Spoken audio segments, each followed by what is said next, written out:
Magandang gabi po sa inyong lahat.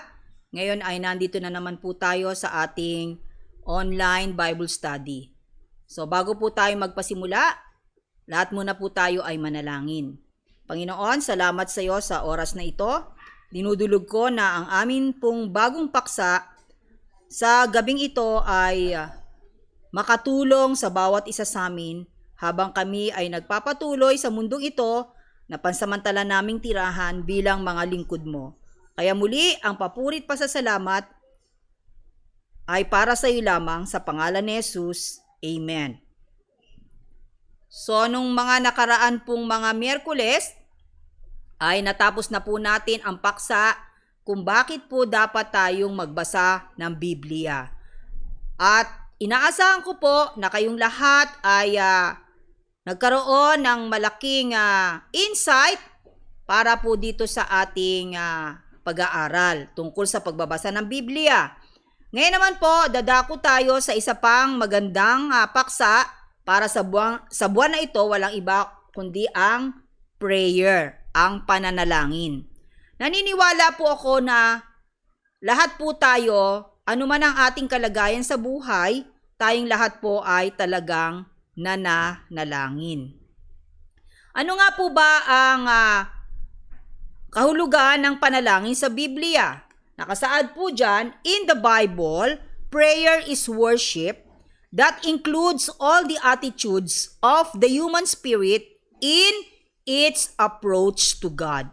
So bilang mga lingkod ng Diyos, tayo pong mga Kristiyano, kapag tayo po ay nananalangin, ito po ay nagsisilbi na isang papuri sa ating Panginoon na talagang itinataas natin siya, dinadakila natin siya at patuloy po nating pinapahalagahan ang panalangin sa ating buhay bilang bilang mga mananampalataya. At hindi nyo po ba alam na ang pananalangin ang pinaka-highest activity na kung saan ay maaari po tayong makipag-usap sa ating Panginoon.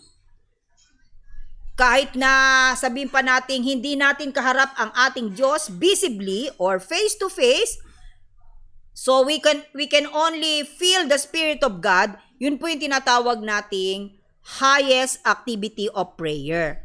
Pero bilang mga lingkod ng ating Diyos, sa prayer po, importante na kasama yung ating attitude. So mamaya, malalaman nyo bakit kinakailangan na sa ating prayer, importante ang ating attitude. Pang-apat, a man prays because God has already touched his heart. Yun pala yun. Kusa po tayong nananalangin sapagkat mismo ang ating Panginoon ang humipo sa ating mga puso. Kaya minsan, sa iyong paglalakbay sa mundong ito, minsan dumarating sa iyo na parang nakakalimutan mo pong manalangin. Tama po ba? Pero one time may isang senaryo na nangyari sa buhay mo, kaagad kang nakakapanalangin. Because God touch your heart, no? Touch our spirit na dapat po talagang manalangin tayo anuman ang ating maging sitwasyon sa buhay. Sumunod, prayer in the Bible is not a natural response.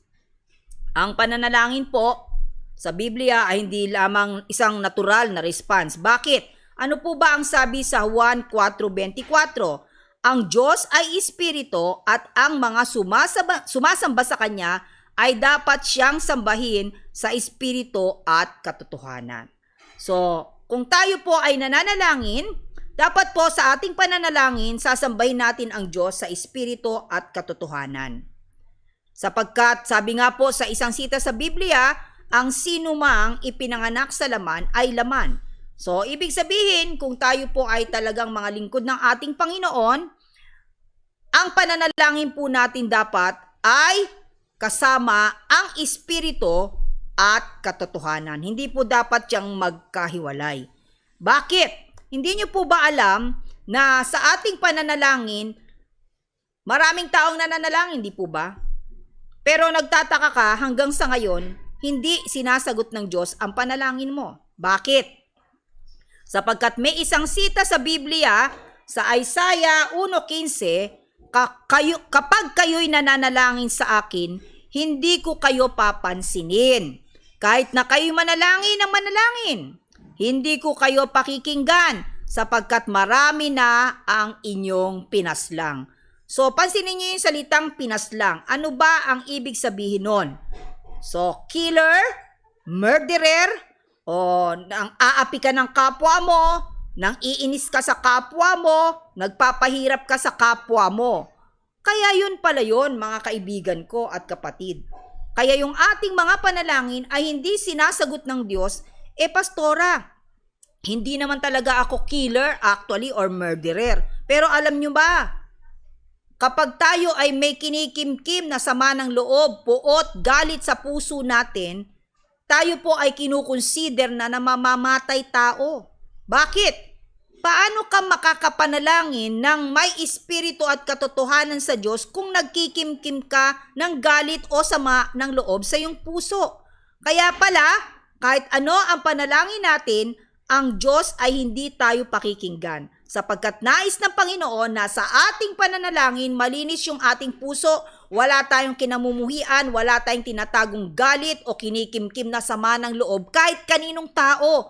Kung gusto talaga nating mabilis ang katugunan sa ating panalangin, pakikinggan ng ating Panginoon.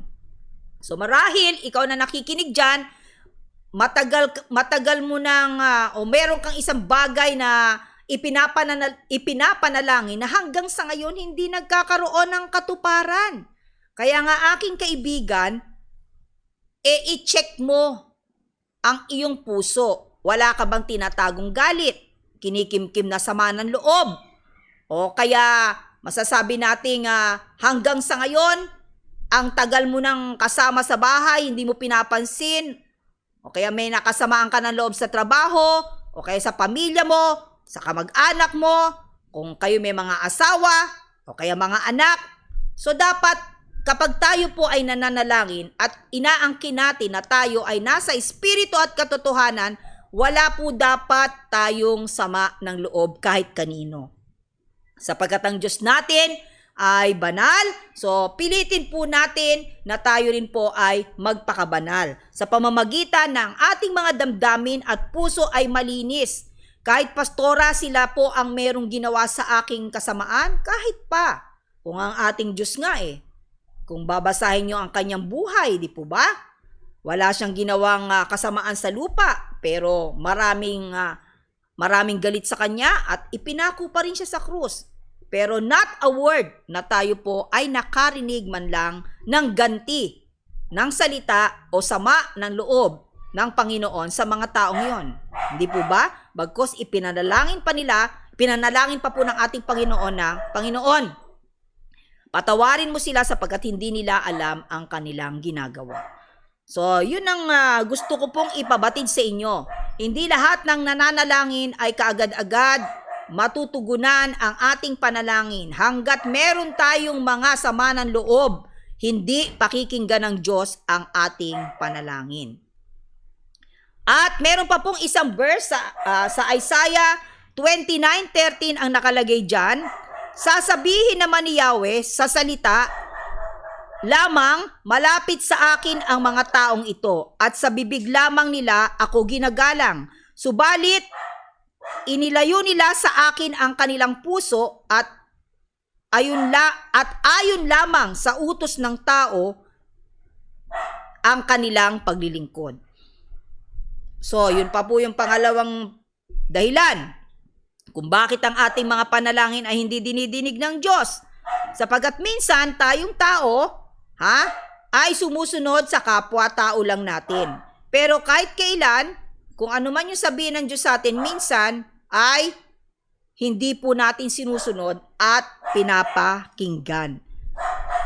Isa lang ibig sabihin nun, na kung saan ang sinusunod mo ay ang iyong sariling kalooban, sariling desisyon. Hindi ka man lang nagkaroon ng panahon na ipanalangin yan sa Diyos. Panginoon, Okay po ba itong aking gagawin? Okay po ba itong aking desisyon? So dapat po, every time na tayo ay may mga desisyon sa buhay o may gagawin o may mga pangarap or anuman yan, dapat idinudulog natin yan sa Panginoon.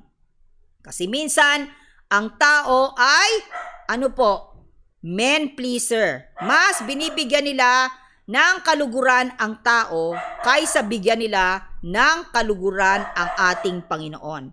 So, ang Biblia po ay nagsasaad o nagdidiin sa panalangin na kung saan ang pananalangin ay isa pong karakter ng ating Diyos. Kung tayo po ay talagang mga lingkod ng ating Panginoon, dapat yung karakter ng pananalangin ay makita po sa buhay ng bawat isa sa atin. No?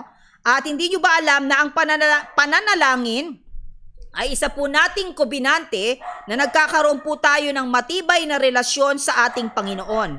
At hindi lang yon, kapag tayo ay nananalangin, nagsisimula po tayo na makamtan ang lahat po ng mga pribilehiyo na mula sa ating Panginoon at nagkakaroon po tayo ng tamang obligasyon ng ating relasyon po para sa ating Panginoon. So, I do hope po, nasa introduction pa lang po tayo ng ating prayer, na nawa ito pong aking binanggit sa inyo na tungkol sa panalangin ay magbigay po ito sa atin ng maliwanag na kaisipan. Importante po sa bawat isa sa atin na talagang tayo po ay mananalangin. So, yung pong mga hanggang sa ngayon ay hindi pa rin talaga nagkakaroon ng panahon na manalangin po tayo.